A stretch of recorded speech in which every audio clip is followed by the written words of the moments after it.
Bonjour, vous m'entendez bien? Si ça parle trop fort, vous me le dites. Si c'est pas trop faible, vous me le dites. Je vais d'abord remercier Sonytech pour cette tribune, encore une fois. J'espère qu'on va pas trop s'ennuyer. On va parler de métaprogrammation et de Rust, hein, et voir un petit peu ce qu'on peut faire. Je m'appelle Didier Plindou, je viens de Toulouse. Alors, on va faire d'abord, je vais commencer par faire un truc que je fais pas trop d'habitude, je fais une petite promotion pour dire des choses que je fais, que j'aime faire en fait, c'est juste pour mettre un peu le cadre. Actuellement, je travaille sur un projet open source tout seul, je refais un prologue, et en fait, dans le but de faire grosso modo un type checker pour type dépendant en mode déclaratif, dans lequel en fait on peut avoir des stratégies de preuve, des arbres de preuve, détecter en fait l'inférence de termes, de types, des trous, etc. Enfin, que des choses passionnantes. Je travaille aussi sur une IA déterministe, donc en fait un système expert pour faire grosso modo un Tinder de l'immobilier. Et je travaille aussi sur un produit qui permet de faire un système distribué où plein de machines discutent entre elles, environ 5 ou 6 000 machines. C'est fini. Passons à autre chose. Métaprogrammation, il en reste. Alors déjà, on va commencer par s'occuper du premier mot, qui est métaprogrammation, et on va essayer de mettre une définition et voir un peu dans quel cadre, en fait, on peut situer la métaprogrammation. Alors, une première définition. Alors, moi, je me suis pas trop cassé la tête, je suis allé sur Wikipédia. Donc, qu'est-ce que c'est que la métaprogrammation? C'est un programme. C'est une technique de programmation où un programme va avoir la capacité de manipuler d'autres programmes. D'accord? Comme si c'était des données. D'accord? Donc le programme devient une donnée et ce programme-là va pouvoir le manipuler pour en faire autre chose, pour en faire un autre programme. Et vous avez d'autres éléments qui est ce programme-là, quand il est capable de se définir, de manipuler ses propres représentations, eh bien on dit qu'il est homo-iconique. C'est-à-dire que vous allez voir que certains langages, pour lesquels vous allez pouvoir faire de la métaprogrammation, vont pouvoir en fait manipuler directement à la runtime leur propre représentation. Et vous avez deux langages types qui le font très bien, qui sont plutôt connus, qui sont Lisp et Prolog. D'accord? Qui sont un petit peu en mode désuet, et pourtant on ne devrait pas. C'est quand même deux pépites.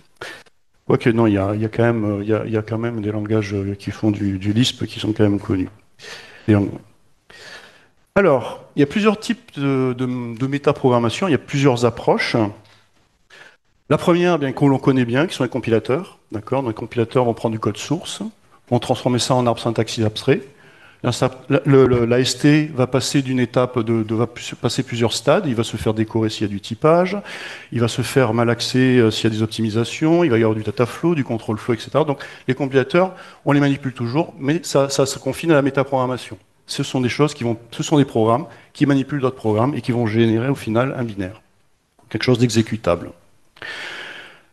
Vous avez un autre type de métaprogrammation qui est beaucoup plus risqué, qui est de pouvoir accéder à une fonction d'évaluation directement dans la runtime. Donc on a un langage qu'on connaît très bien, qui est JavaScript, qui le fait. Et donc là, en fait, on fait le grand écart. D'un côté, on a un système qui va utiliser des mécanismes qui sont assez souvent basés sur des connaissances solides de type checking, etc., ou de compilation. Là, sur JavaScript, on s'en prend la syntaxe. Si c'est mal écrit, ça pète. Voilà, donc c'est très fragile, mais bon, avec JavaScript, on a un peu l'habitude. C'est pas un troll. Ensuite, il y a la notion, on revient sur la notion d'homo-iconique, la manipulation de sa propre représentation, d'accord? Par exemple, typiquement en prologue, quand on a un prédicat, on a une tête de prédicat qui récupère un terme et qu'on veut exécuter ce terme, on a une fonction call qui va faire passer ce terme-là comme étant un but à résoudre, d'accord? Donc on a vraiment une fonction simple qui va nous permettre de transformer quelque chose qui représente une donnée en quelque chose qui va pouvoir nous permettre de continuer la continuation de calcul par unification. Lisp, pour moi, il y a les macros, etc. Et ensuite, il y a une dernière étape, il y a un dernier aspect qui est plutôt runtime, donc ça c'est ce qu'on va voir plutôt aujourd'hui, via un ensemble d'outils ou d'API. Donc vous avez par exemple, alors à l'époque quand j'ai commencé, il y avait Camel P4 pour OCaml. Je ne sais même pas si c'était encore OCaml ou si c'était Camel. Il y a eu Camel P5, maintenant il y a les PPX. Vous avez les macros Scala, donc, qui posent problème d'ailleurs pour le passage de l'A2 à la version 3. C'est les points de frottement, parce que c'est des choses qui sont mollement supportées.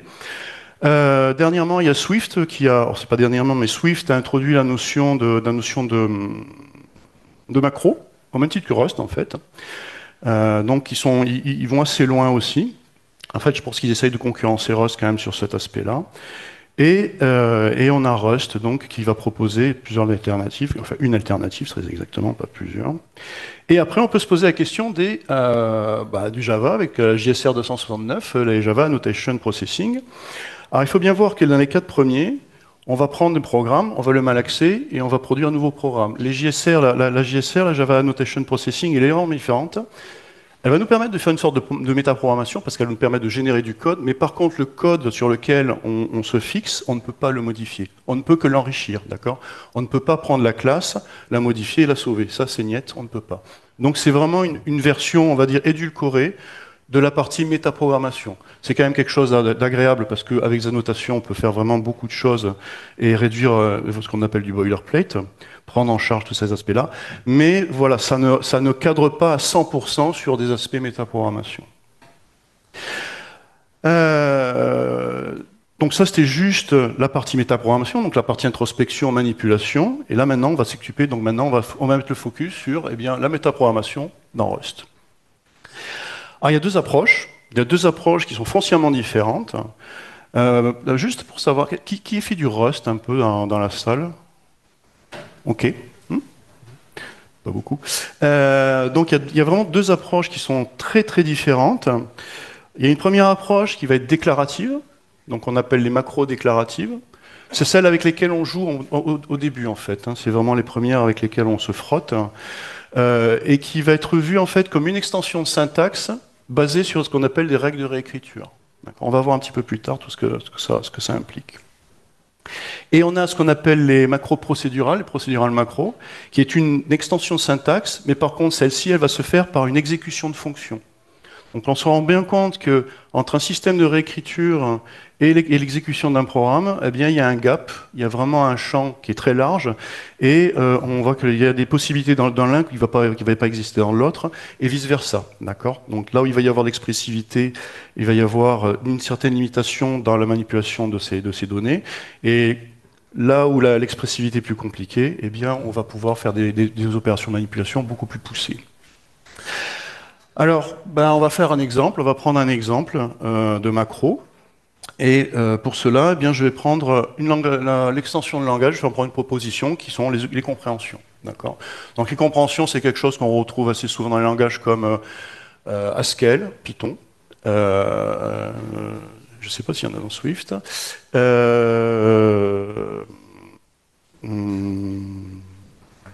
Haskell et Python, c'est déjà suffisant.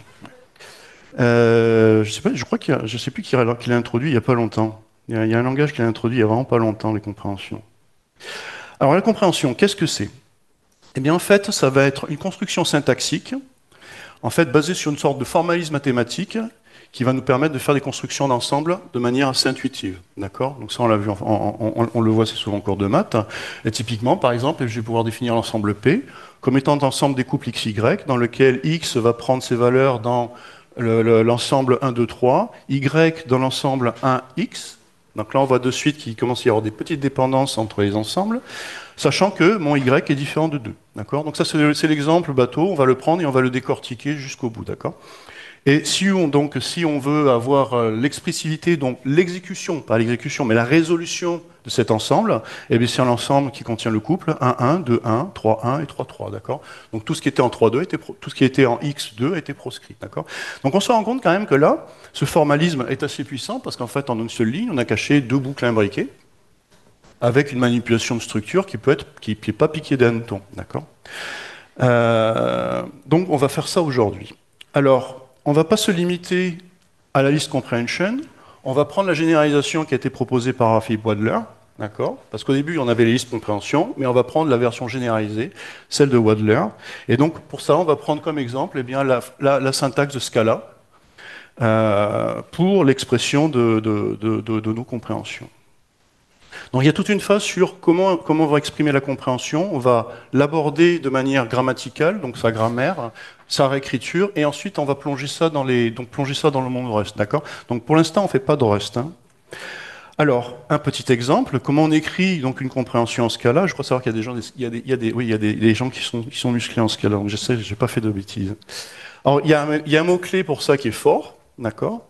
Ensuite, on va avoir un binding, on va dire que la valeur de A Donc si on se souvient bien avec les accolades, on va dire que A va prendre sa valeur dans l'ensemble 1, 2, 3. Ensuite, on va dire que B, dans la suite, donc il y a une séquence, B va prendre sa valeur dans 1 à A avec B différent de 2, d'accord? Donc ça, c'est sa syntaxe. Et le tout, eh bien, on va produire le couple A virgule B. Donc on a vraiment un générateur, d'accord? C'est vraiment un générateur. Et au final, eh bien, on va se retrouver avec l'ensemble qui avait été énoncé juste avant, avec le 1, etc. Voilà, donc on va faire ça en Rust. Okay, et on va voir un petit peu qu'est-ce que ça implique, comment on l'exprime, etc. Et pour pouvoir en fait l'exprimer, eh bien, il va falloir commencer à exprimer la grammaire. D'accord? On a besoin d'une grammaire, on va être obligé de décortiquer et de comprendre comment on va pouvoir en fait eh bien, déduire l'analyseur et ensuite le transposer directement dans le langage. Alors déjà, dans le langage des expressions, on va rajouter le constructeur for, suivi du non terminal compréhension. Et ensuite, dans compréhension, eh bien là, on va les décliner de manière brutale. On va faire tous les cas, on ne va pas chercher à les ramener, à faire de la factorisation, ça n'a aucun intérêt pour le moment, on le fera tout à l'heure. Donc le premier cas, ça sera, on a un identifieur, flèche, une expression. Donc là déjà, on commence à montrer que dans l'expression de notre grammaire, on fait des liaisons entre expression qui est ici et expression qui est là, d'accord? Donc on a une réentence, on a une définition qui est mutuellement récursive, d'accord? C'est important à voir. Donc là, on a la première expression qui est identifiant, flèche, expression, yield, expression. Donc ça, c'est simplement dire, j'ai un identifiant qui va prendre des valeurs dans expr, et ensuite je vais pouvoir générer des valeurs portées par le deuxième expr. On va avoir la même variation, on va avoir une variation, mais avec un if, d'accord? Ensuite, on va avoir l'expression plus généraliste qui est récursive, qui va dire, eh bien, j'ai un identifieur qui va prendre ses valeurs dans la première expression, si la deuxième expression, en ayant comme condition d'élimination des variables la deuxième expression, et comme continuation, eh bien, dans la grammaire, bien sûr, pas dans la condition de calcul, dans la compréhension, eh bien, on va pouvoir l'enrichir. Et de même, eh bien, on a le dernier cas, qui est le premier, mais sans la partie if. D'accord? Alors, eh bien, on va voir un petit peu. Donc, on retrouve bien notre expression. Bon, le problème, c'est que c'est de la syntaxe, d'accord? Il va falloir maintenant le transformer en code. Il va falloir quand même donner une transposition. Et ce cas-là, c'est un langage qui est fonctionnel avec un peu d'objets, d'accord? Donc en fait, ce qu'on va faire, c'est qu'on va transformer ce terme-là, montrer comment on le transforme pour faire apparaître des motifs. Et donc à partir de ces motifs, eh bien, en déduire la façon dont on va pouvoir traiter notre macro. D'accord? Donc la première chose, c'est le for A flèche 1 to 3. Eh bien, le A, en fait, c'est comme un let en OCaml, ça c'est placé. Eh bien, on va falloir faire apparaître une sorte d'appel de méthode ou un appel de fonction. D'accord? Alors déjà, première chose, les types sont très importants, parce que si on n'a pas les types, on est mal barré. Donc ça déjà, son type, c'est une liste de paires de int. D'accord? Ça, c'est bon. Donc maintenant, on va pouvoir jouer. Donc la première chose, eh bien, le 1 to 3, le for A de 1 to 3, on va le transformer en 1 to 3 point quelque chose, que je viens de dire, appliqué à la fonction, qui va prendre un A, donc on retrouve notre A flèche comme paramètre, et ensuite, eh bien, tout le reste du corps, en fait, on fait réapparaître un autre for, d'accord? Maintenant, la question est de savoir quels sont ces points d'interrogation.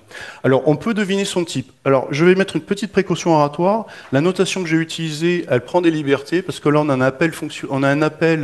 envoi de message à un objet avec le point. Mon type ne va pas le transposer, d'accord? On va pas, ne m'en voulez pas. Donc, la première chose, dire, bien voilà, toutes ces flèches-là représentent quelque chose qui prend un liste de int, qui est le 1 to 3, qui va prendre un A, qui va être un int, et qui va me proposer un liste de paires de int. D'accord? Donc le tout. On retrouve notre liste de int. Et au final, on a un liste de int. Est-ce que ça rappelle quelque chose comme signature, comme fonction? Flatmap. Donc en fait, c'est une forme spécialisée de flatmap dans lequel eh bien, A et B, A eh bien, va être unifié avec le type int, et B avec le type eh bien, la paire de int. D'accord? Flatmap, très bien. Eh bien, maintenant, on va réitérer.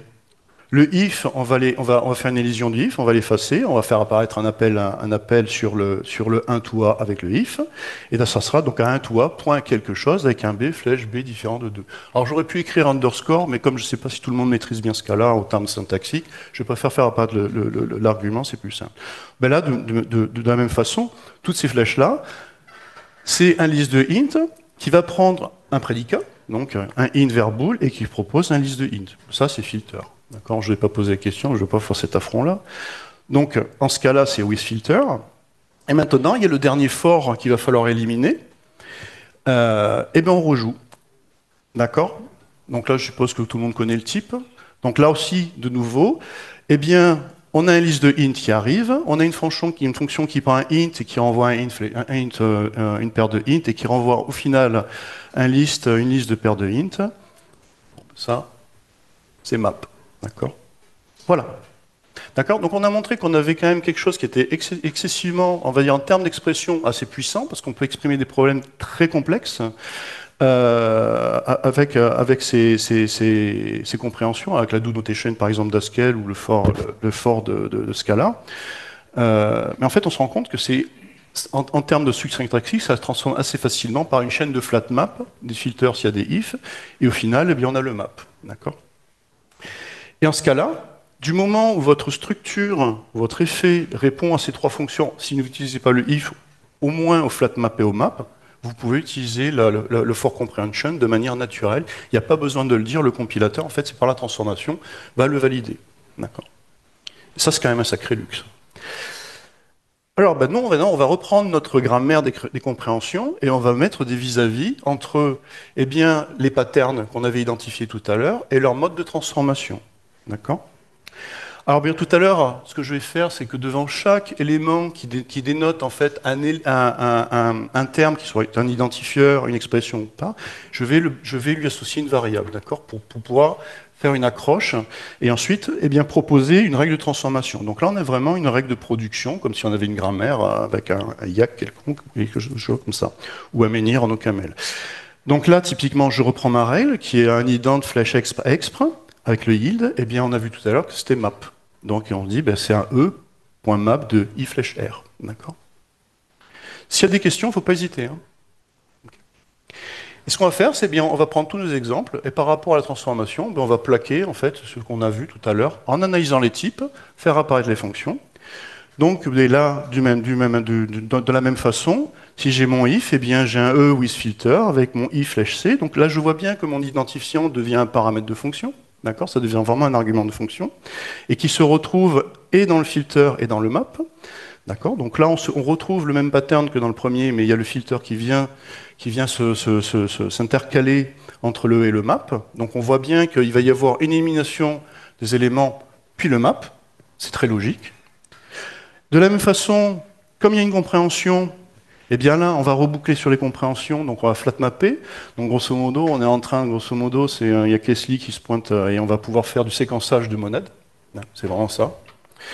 Et là, du même tonneau, donc, eh bien, on a notre compréhension qui est attrapée par R, on a notre filter, notre flat map et rouler jeunesse. Quoi. Donc, si on regarde bien, ça n'a pas été compliqué. On a analysé notre grammaire, on a analysé comment on pouvait le transformer. Maintenant, on est en train de le formaliser plus ou moins sous forme de règles de production, de règles d'analyse de production. Donc là, on fait vraiment comme un parseur, en fait. Hein. Et le dernier, en fait, eh bien, c'est le même que l'avant-dernier, mais il n'y a pas de filter. Voilà. C'est clair pour tout le monde? Si vous n'avez pas compris ça, le reste, c'est mort. Hein. Je préfère vous le dire. Alors maintenant, on va faire le for comprehension, mais avec l'approche déclarative. D'accord? Alors pour faire ça, bien, comment on va faire? Alors d'abord, on va s'intéresser à ce que c'est qu'une macro déclarative. Donc déjà, on va regarder son anatomie, sa forme. D'accord? Sa forme syntaxique. Alors, eh bien, elle se distinguera toujours par un mot-clé macro rule avec un banc derrière, un mot-clé, un macroname, alors qui ne peut pas être un mot-clé du langage, ou alors si, il faut mettre un R dièse devant, mais c'est pas très confortable, c'est plutôt moche. Et ensuite, vous mettez des accolades, et après, ben, on va le garnir gentiment. Et ensuite, si votre macro, vous voulez la garder en interne, vous ne mettez pas le macro export. Si vous voulez la mettre à disposition, mettez un macro export, et votre crate, en fait, ben, propose la macro gratuitement. Voilà. OK? Donc, cannot be a keyword. Oui, tout à fait. Et ensuite, qu'est-ce qu'il va y avoir à l'intérieur de cette macro rule? Eh bien, il va y avoir, on retrouve un petit peu ce dont je t'ai parlé tout à l'heure. On a des patterns avec des bindings, donc avec des liaisons de variables, et une règle de production associée. D'accord? C'est ce qu'on vient de faire à côté, hein, juste avant. C'est ce qu'on vient de faire juste avant. Et c'est ce qu'on a l'habitude de faire si vous faites des langages, quand vous écrivez des analyseurs, des parseurs et des lexeurs. On fait exactement ça. Les parseurs, c'est exactement ça. Après, il peut y avoir du calcul quand même dans les parseurs. Mais ça, c'est vraiment le parseur niveau 0. Le niveau 0, c'est déjà pas mal. Hein. Et en fait, c'est une séquence de patterns, donc de coupe, pattern, production rule. Pattern, production rule, d'accord. Maintenant, quelle est sa physiologie? Comment ça marche? Eh bien, on a une écriture qui est séquentielle. Et quand le compilateur Rust eh bien, va rencontrer le mot-clé, eh bien, il va appliquer les patterns les uns après les autres en commençant par le premier jusqu'au dernier, de manière séquentielle. Il ne va pas piocher au hasard, ce n'est pas non déterministe, c'est totalement déterministe, d'accord? Donc en fait, eh bien, ça va être un mécanisme qui est similaire à du pattern matching. Je devrais plutôt dire à une forme d'unification. Si on va être plus juste, ça ressemble plus à l'unification prologue qu'autre chose, mais pattern matching, unification prologue, c'est un grand débat. Il y a quand même des traits communs. Et évidemment, le premier pattern qui répond vrai a gagné, et on va pouvoir exécuter la règle de production. D'accord? Et cerise sur le gâteau, on a vu que nos définitions étaient récursives tout à l'heure avec comprehension, et bien la récursion est permise aussi au niveau de la définition de nos macros Rust. Donc on va pouvoir faire des macros qui sont récursives. Alors, je ne vais pas aller jusqu'au bout des macros parce qu'il y a beaucoup de choses à dire sur les macros déclaratives. On peut faire des groupes, etc. Mais la syntaxe devient vraiment, ça peut devenir abominable, hein, vraiment abominable. Donc, il faut y aller vraiment par petits paliers. Mais sachez qu'on peut faire des macros qui peuvent être récursifs. Donc ça nous ouvre quand même pas mal de portes. Ah ben maintenant, on va faire notre cas. On va reprendre ce qu'on a fait tout à l'heure. Et on va transposer ça sur des règles de macro. Putain, je vais avoir un temps dingue, c'est fou ça. La première fois que ça m'arrive. Donc, la première chose, je vous dis, on ne peut pas utiliser le mot-clé. Donc, for, je ne peux pas, donc je vais appeler for each. Voilà. Okay, c'est un choix arbitraire tout à fait discutable. Et maintenant, ce que je vais faire, c'est que je vais prendre mes règles de grammaire de tout à l'heure, je vais les transposer sous forme de commentaires, et je dire, ben maintenant, comment on transforme ça en macro déclarative. Je vous ai absolument pas introduit le langage et la syntaxe des macros déclaratives, on est d'accord? Voilà. Il n'y a pas beaucoup de différence en fait, si on regarde bien sur celle-là. C'est quasiment une transposition. Il y a des parenthèses qui apparaissent et c'est immédiat, d'accord? Pareil pour le corps. Et voilà. Donc en fait, les variables sont associées, sont identifiées par des dollars, et en fait, eh bien, c'est une transposition quasi directe. Après, il y a des choses sordides, entre guillemets, avec des moves, etc., mais ça, c'est propre à Rust, d'accord? Mais si on regarde bien dans l'explicitité du problème, ça tombe tout seul. Ça tombe tout seul parce qu'en fait, il faut d'abord bien réfléchir sur sa grammaire, à la façon de l'exprimer, de l'avoir formalisée pour pouvoir la transposer, d'accord? Et bien maintenant, on peut continuer à dérouler, quoi. Et on déroule. Alors, il y a un cas qui va commencer à être compliqué, c'est le suivant. Celui-là, rebelote, on fait pareil. D'accord? On reprend la même chose et on rejoue. Donc, pareil, une transposition quasi immédiate. Et le with filter, ben, en Rust, ça s'appelle filter. Et donc, on a filter map. OK? Oui?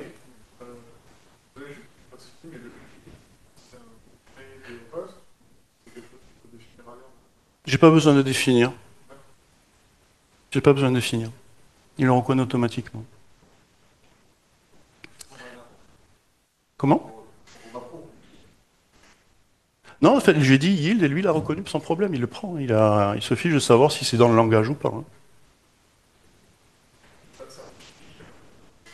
Ah non, non, non, on a tout là.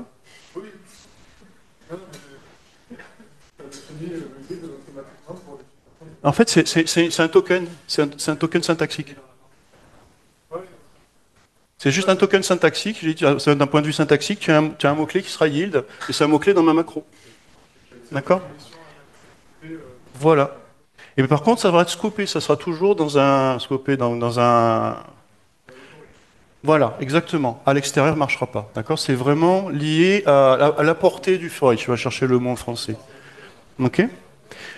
Alors là, maintenant, ça va être un peu plus hardcore. Là, ça va être légèrement plus hardcore parce que la transposition ne va pas être immédiate. Parce qu'il y a une difficulté dans cette règle, c'est la récursivité. On reprend, s'il vous plaît. D'accord? Et là, la récursivité va poser des petits problèmes, et notamment sur la syntaxe même, de la façon dont on va attraper les éléments pour dire je vais récurser. Et c'est tordu, d'accord? Enfin, c'est pas tordu, c'est logique. Il faut bien voir que derrière, en fait, ce qu'on est en train de manipuler, c'est des forêts d'arbres. D'accord? Bon, c'est des forêts d'arbres. Et ensuite, Rust va s'amuser à dire est-ce que cette forêt c'est une expression, est-ce que cette forêt c'est autre chose, est-ce que c'est un ident, etc. Donc lui il fait le boulot pour vous, d'accord? On le fera après à la main. Et donc pour les expressions, on va voir que les expressions c'est déjà en plus subtil, donc jusqu'à la fin du if tout va bien. Et par contre, on va les dire, le dernier terme qui est ici, on va les dire en fait, tout ça, tu me prends tout le reste jusqu'à la fin de mon scope, tu gardes tout. Il ne faut pas mettre $RTT, hein, ça veut dire qu'il n'y en a qu'un. Il faut dire qu'on les prend tout, d'où la forêt d'arbres, on prend toute la forêt d'arbres, et ensuite, qu'est-ce qu'on en fait? Eh bien, on va récurser, on va reboucler. Donc, mon filter flatmap devient filter flatmap, sauf que cette fois-ci, eh bien, je lui dis, le reste, tu appliques le for each sur eh bien, les termes qui ont été attrapés, qui sont le reste des tokens qu'il faut consommer. OK?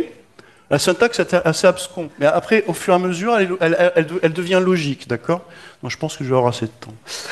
OK? Et là, on a vu, en fait, grosso modo, c'est la partie la plus, c'est la partie la plus glauque, entre guillemets, parce que la syntaxe, après, il faut bouffer la syntaxe. Mais si vous regardez bien, si je ne vous avais pas expliqué cet élément-là, vous auriez fait le parallèle, vous auriez dit, mais c'est naturel, c'est quasiment naturel. Ah si, c'est naturel. Si. Ah si, fais pas ta fine bouche. Et le dernier cas, évidemment, comme il n'y a pas le if, eh bien on rebelote et terminé. D'accord? Et on a fini.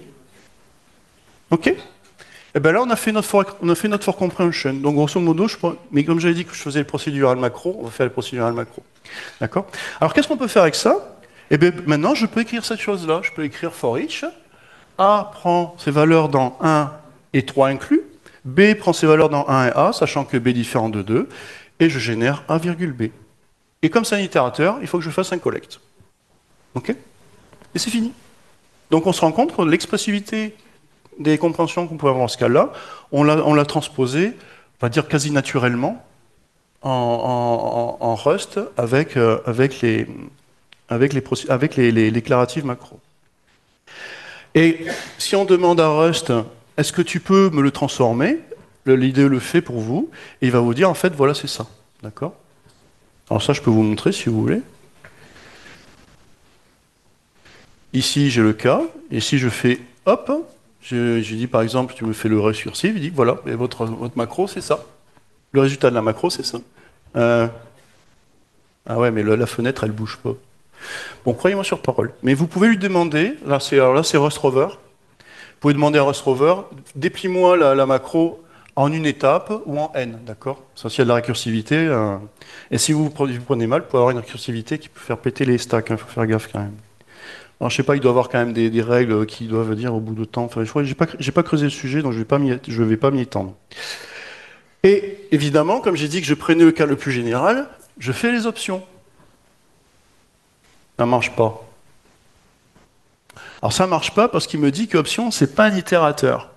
Alors si vous creusez un peu plus dans les libs Rust, flatmap c'est sur les itérateurs uniquement. D'accord? Mais par chance, grâce au pouvoir et aux lois des monades, le flatmap, on peut le transformer en mapflappen. D'accord? Et donc, les deux derniers qui sont en flatmap, on va les transformer en mapflatten. D'accord? Donc, au lieu de dire, si j'ai quelque chose qui est une liste, eh bien, les listes de listes, on les écrase. D'accord? Le flatten fait ça. Et là, par chance, map et flatten sont portés par option, par result, etc. D'accord? Donc, ils ont suivi ces règles. Donc, le petit changement par rapport aux règles qu'il y a dans ce cas-là, où si vous avez le map et le flatmap, eh bien, en Rust, il faut le map et le flatten. Voilà, pour avoir la. Mais là, on fait tout. D'accord? Alors, il y a quand même des petites limitations à tout ça. Parce que vous avez vu, quand même, il y a un truc qui me dérange, là, c'est ces parenthèses autour du OK, là, c'est d'une laideur sans nom. Enfin, moi, je voudrais l'enlever. Moi, je l'enlève, je demande au compilateur, il fait non, là, t'as pas le droit. Non. Il y a quand même des limitations, il fait, c'est gentil, mais après l'expression, tu peux plus rien mettre. Tu peux pas mettre de fragments, donc il faut que tu mettes des parenthèses pour définir un bloc. D'accord? C'est pas possible.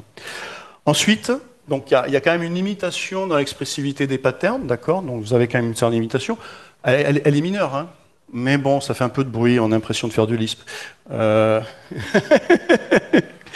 Et par contre, il y a quand même une très grosse limitation, mais c'est normal, c'est déclaratif, c'est que on va faire une transformation, une génération de code sans manipulation. C'est-à-dire que l'élément que l'on met à ce niveau-là, il n'y a pas d'aspect computationnel derrière. Il ne va pas y avoir on va pas y avoir de réduction. C'est on prend et on remplace le code parce que c'est. D'accord? C'est vraiment un pattern, c'est vraiment un template et on pose le template. D'accord? Donc ça veut dire que si vous voulez faire des choses un peu plus avancées, vous ne pouvez pas. Il faut savoir qu'évidemment, toutes ces opérations-là sont faites pendant la compilation. Hein. Ce n'est pas pendant la runtime, c'est pendant la compilation. Et donc, évidemment, eh bien, on aimerait passer à quelque chose d'un petit peu plus puissant pour pouvoir faire des choses plus rigolotes pendant la compilation. Et donc, pour cela, eh bien, il vous reste l'alternative, et qui sont les macros procédurales. D'accord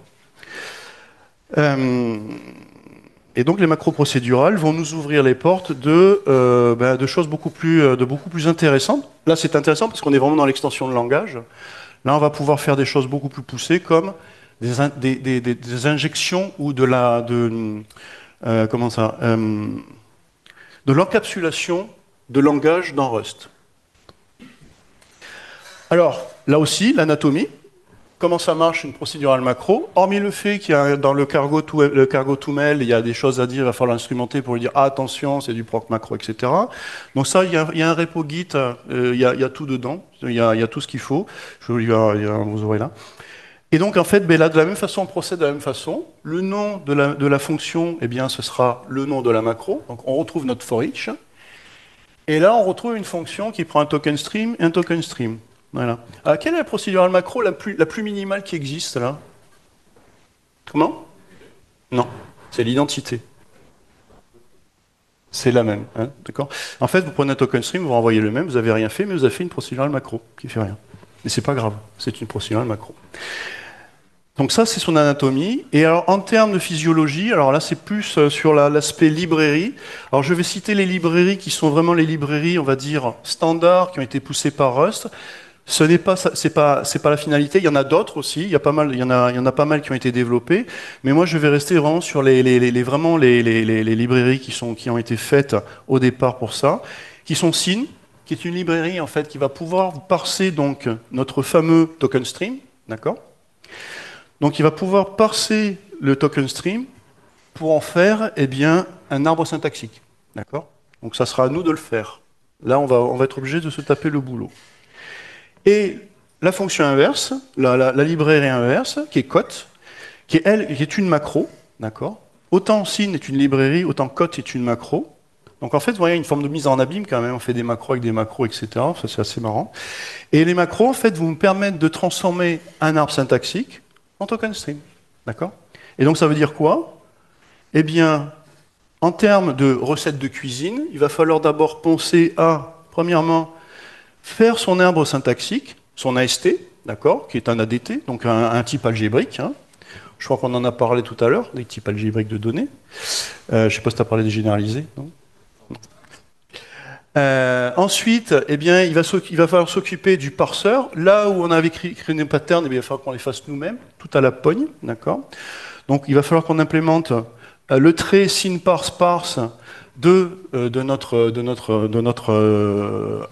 arbre syntaxique qu'on a défini auparavant.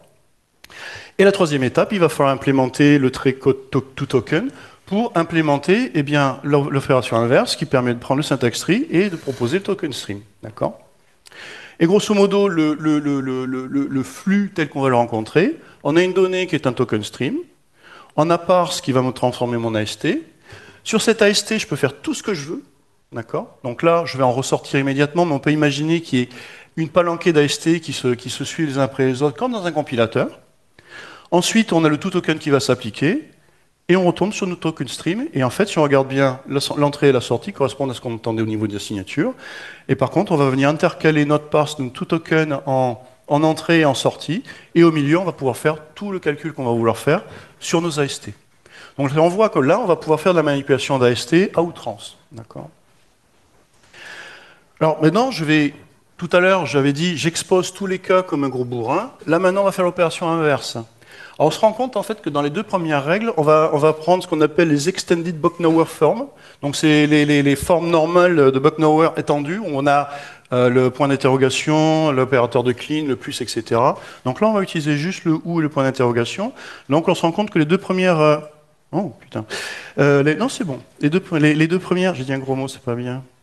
Les deux premières, en fait, on peut les regrouper. Les deux premières et les deux dernières, on peut les regrouper en disant, bien, le if est optionnel, d'accord? Et on se rend compte que les queues de règles, en fait, ben, il y a un ou. Alors pourquoi j'ai fait ça? Parce que vraiment, ça va se transposer dans le code, en fait, en direct. Hein. Donc là, on se rend compte que bien, j'ai une règle maintenant, j'ai qu'une seule règle qui est hidden flèche expr, possiblement un if, et ensuite j'ai un yield ou une compréhension. D'accord? Et donc là, maintenant, on sait ce qu'on a, c'est autant là, écrire un parseur en prenant ces règles comme ça, c'est compliqué. Parce que il y a des idents partout et des ex partout, et c'est à partir grosso modo du quatrième élément qu'on peut commencer à décider. Alors que là, non. Là, c'est du droit devant, et ça va être un algorithme totalement déterministe, sans rebroussement, d'accord? Il n'y aura pas besoin de faire de backtrack, des choses comme ça. On pourrait, hein. Bien que sur le token stream, si on le consomme, je ne sais pas comment ça marche. Et donc, il va falloir définir notre arbre syntaxique. Alors, le mapping NIL, je ne suis pas content du nommage, j'ai pas trop autre chose, mais il reproduit un petit peu, il va permettre d'abstraire, grosso modo, la première représentation, qui est hidden flash value, if condition, yield result, d'accord? Et donc, on crée un ADT dans lequel il y a une première structure, où on va répertorier nos identes, nos expres, les trois expres, dont une optionnelle, d'accord? Et là, on voit qu'on a l'accroche, on commence à avoir une accroche sur les expressions dans la librairie SIN, d'accord? On a les identifieurs de SIN, les identifieurs d'expression de SIN, et ainsi de suite, d'accord? Donc là, on commence à faire une accroche sur les éléments qui vont être donnés par le parseur, ok? De la même façon, bien là, comme c'est récursif, il n'y a pas beaucoup de... Il y a box, voilà. Hein, c'est la malédiction. On est obligé d'aller sur le heap pour revenir sur la stack. Voilà, c'est comme ça. On ne peut pas faire type récursif parce qu'on ne peut pas calculer la taille en Rust, hein, bien sûr. Donc box, on connaît, c'est un pointeur. Mais c'est pas grave, ça c'est un détail. Donc là, en fait, ce qu'on a fait, c'est qu'on a représenté deux constructions. Une qui permet de faire le if, le binding avec le if yield, et le binding avec le if et la récursion. Maintenant, eh bien, il va falloir écrire le parseur. Donc pour cela, eh bien, mon comprehension qui est ici doit implémenter eh bien, ce trait-là, d'accord? Et ce trait-là, en fait, nécessite une fonction qui va nous permettre de parser un token stream, c'est pas un parse stream, c'est une... Ah, pourtant j'ai relu 20 fois. Mais qui va nous renvoyer un résultat de compréhension, d'accord? Celle, c'est compréhension. Donc là, en fait, on va proposer une règle qui permet de parser notre token stream et de générer notre AST. Alors comment on fait? Vous allez voir, c'est vachement simple. Premièrement, je vais parser un ident.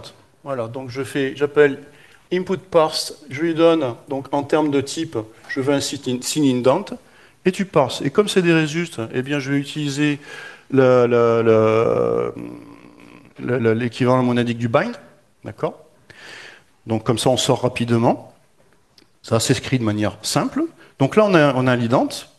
Après, qu'est-ce qu'on a une flèche? Eh bien, token flèche. C'est tout. D'accord? Et ensuite, on a une expression. Bah, une expression. Je ne sais pas si vous imaginez quand même la puissance de ces librairies. C'est impressionnant quand même. Hein. Bah, moi, à chaque fois, ça me scotche. Il y a une maturité sur la façon de faire ces librairies qui est absolument hallucinante. Et c'est pas la meilleure. Hein. C'est ça le pire. C'est pas la meilleure. C'est parce qu'il y en a qui proposent qui sont meilleures, en plus qui sont plus performantes, etc. Mais en termes d'expression, c'est incroyable. C'est incroyable. Le conde, on va utiliser lookup de 1. On va être obligé de regarder, parce que si on ne fait pas de lookup, on consomme, d'accord? Donc si on consomme, eh ben, on est foutu. Donc là, on est obligé de lui dire, tu regardes devant, et si tu as un token if, j'ai mon if. Sinon, bah, j'ai pas de if et je continue, d'accord? Et ainsi de suite. Et donc, c'est simplement ça, et c'est totalement constructif, d'accord?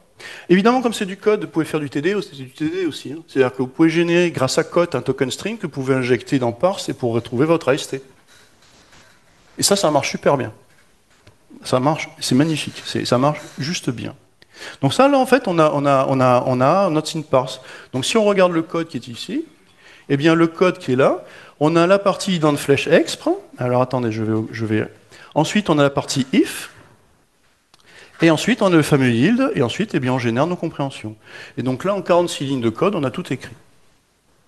Sachant qu'on a 46, parce qu'en fait, le formateur m'a obligé de faire ça aussi. Hein. Je voulais le ramener, mais il veut pas. Bon.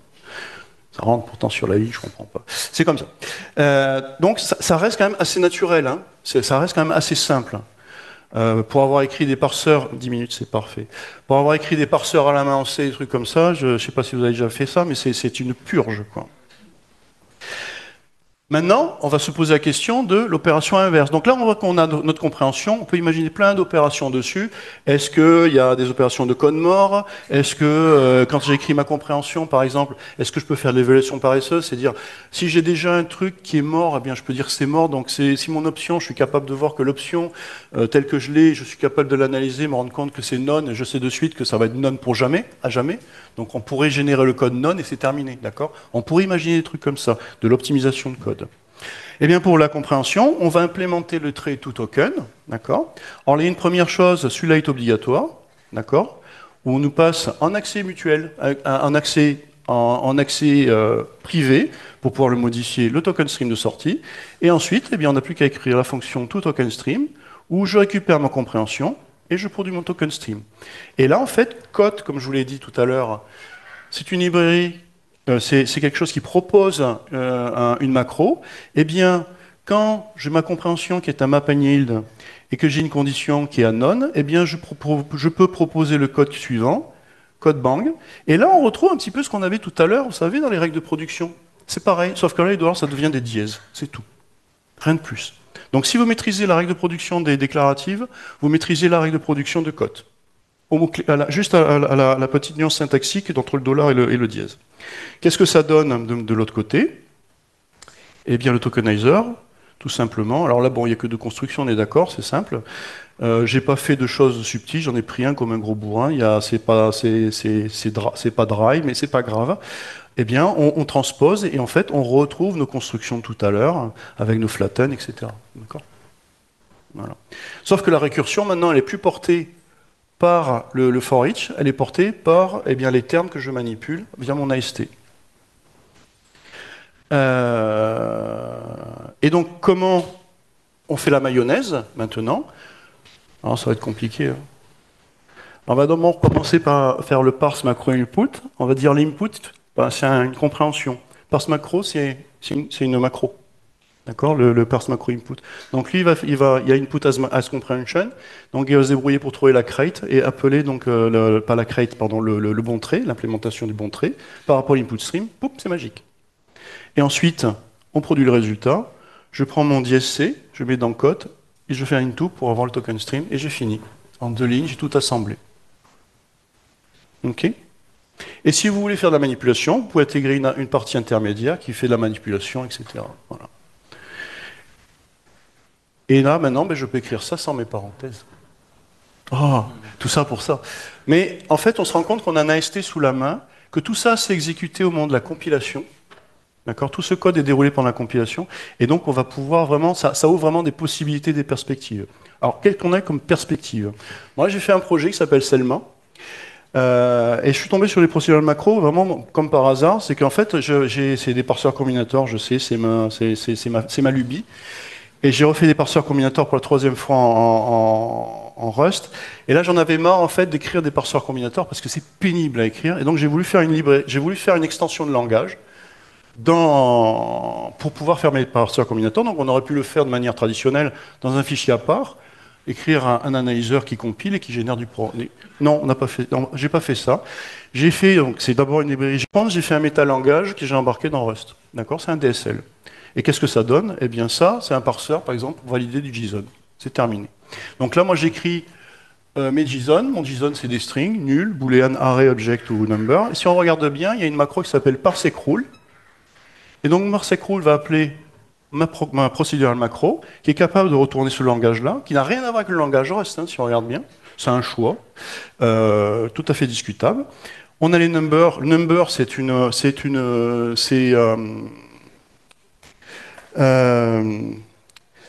un parseur combinateur qui existe déjà par construction, string aussi. Après, on recommande la chaîne nulle, true, false. Alors, j'ai enlevé les espaces. Hein. Tous les espaces ont été nettoyés pour pas qu'il y ait de bruit. les crochets, etc., avec du binding. Alors là, c'est juste de la vérification, parce que là, en fait, la réalité, on peut construire l'arbre, etc. Donc voilà, moi j'ai fait ça, et avec les procédures macro, ça marche. Alors comment j'ai fait? Je suis pas passé par les token stream, j'étais encore plus bourrin. J'ai pris token stream, j'ai régénéré string, et après je suis parti de string, d'accord? Donc je suis passé par une forme intermédiaire de bas niveau. 5 minutes, c'est parfait. Alors comment j'ai fait ça? Eh bien en fait, j'ai écrit un parseur combinator qui est embarqué dans un procedural macro qui permet d'analyser mes procédural macro qui embarquent mon DSL, d'accord? Comment j'ai fait ça? Alors, il y a un truc qu'on fait souvent en informatique, c'est un exercice de style qui s'appelle le régressio ad infinitum. Qui c'est qu'on est le baron de Munchausen? Ah ah. Comment il fait quand il est avec son cheval, il se retrouve pris dans la boue ou dans un lac boueux pour sortir? Il réfléchit, il se dit, mais pour pouvoir sortir, qu'on se tire sur les cheveux, par exemple, pour pouvoir me sortir. Eh bien, je vais me tirer moi-même sur mes cheveux pour me sortir avec moi et mon cheval, eh bien, de ce piège. Et ça marche. Et en fait, il a inventé le bootstrap. D'accord? Et donc, en fait, ce que j'ai fait, il faut savoir que le bootstrap existe dans beaucoup de langages. OCaml est bootstrappé, Rust est bootstrappé, etc. Tous ces langages sont bootstrappés. Et qu'est-ce que j'ai fait? En fait, j'ai dit, ben, en fait, ce que je vais faire, j'ai mon parsec rule, j'ai une version 0 qui est capable d'analyser des règles qui sont en fait l'analyseur qui est ici, analyse la règle qui est là. Donc en fait, vous êtes en train de regarder à ce moment-là, en ce moment, vous êtes en train de regarder la version 0 de l'analyseur qui permettra d'avoir la version 1 de l'analyseur. Donc là, j'ai l'analyseur de l'analyseur. Alors qu'est-ce que ça permet de faire, cette chose-là? Parce que là, c'est puissant. Ça va me permettre d'avoir la capacité de manipuler mes parseurs pendant la compilation. Ça veut dire que soit on fait une génération dite classique, c'est le cas actuellement de parseurs combinateurs, ou alors on est un peu plus malin, on va dire bon, on va restreindre légèrement l'expression de tout ce bousin, on va enlever notamment tout ce qui est flatmap parce que ça fout le bordel, parce que flatmap c'est dynamique, et je vais pouvoir me pencher sur la génération de parseurs optimisés pour des AST. C'est-à-dire, j'avais quelque chose qui ressemblait à des parseurs combinateurs, lequel qui a été bootstrappé par des parseurs combinateurs, et ensuite je vais pouvoir avoir des AST et modifier tout ça. Et donc ça, c'est porté sur un papier de Jeremy Yallop, notamment, qui permet d'avoir des parseurs déterministes. Et donc en fait, ce type de papier, qui sont utilisés notamment en OCaml avec les PPX, eh bien on peut les reproduire en Rust. Donc je n'ai pas terminé, je suis en plein dedans en ce moment. Alors en termes de conclusion, il faut bien se rappeler, on a deux approches, une déclarative et une procédurale. Si vous voulez faire une extension de langage qui est simple, vous êtes capable d'exprimer simplement et pour laquelle vous n'avez pas besoin de faire de manipulation de votre structure, c'est juste un plaquage sur des templates. Les déclaratifs font très bien le boulot et ça marche très bien. Par contre, il faut faire très attention parce que on peut très vite tomber dans des expressions de problèmes avec des groupes, etc. Ça peut être très compliqué, on peut grouper les règles. Si vous voulez faire des choses beaucoup plus avancées sur la manipulation d'AST, la réponse est procédurale. D'accord? Mais tout ça, quand même, ça nous offre une possibilité eh bien, de pouvoir embarquer des cells très riches, des trucs comme SQL, etc. Ça se fait tout seul, en fait. Et en plus, c'est validé à la compilation. D'accord? C'est pas une librairie dynamique qu'on a utilisée, par exemple, comme Juke. On lance le truc, il faut faire des tests pour voir si ça marche. Là, non, c'est à la compilation. D'accord? C'est super important. Alors, quelques références, pas grand-chose en fait, parce qu'il faut fouiller, il faut lire le code aussi. Quand vous avez Rust, quand vous rentrez dans une macro, allez lire le code, c'est toujours intéressant de voir comment ils ont fait. Donc il y a les deux, Syncrate. Il y a des compilations, il y a une thèse qui a été faite il y a 2 ou 3 ans, qui essaie d'accroître en fait le principe de réflexion dans Rust pendant la compilation. Il y en a beaucoup plus. Et après, il y a deux papiers que j'aime bien, qui m'ont servi en fait qui ne passent pas vraiment de manière prééminente, mais il y a Comprehending Monads, parce que les monads sont quand même un peu partout dans ce talk, de Philippe Wadler, qui est un grand classique. Et un papier d'un copain, qui est Christian Rinderknecht, qui a notamment fait un papier qui explique comment on peut exprimer des macros dans un langage pour l'expliquer lui-même. Et c'est très enrichissant parce qu'on voit quand même qu'il y a la théorie et il y a même du prologue dedans. Et voilà, merci.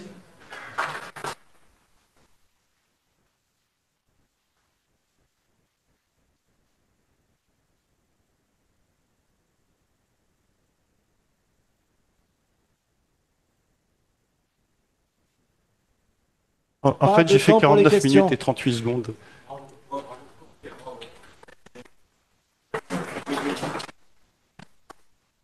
Si vous avez des questions, n'hésitez pas. J'espère que ça va pas été trop assommant. Voilà.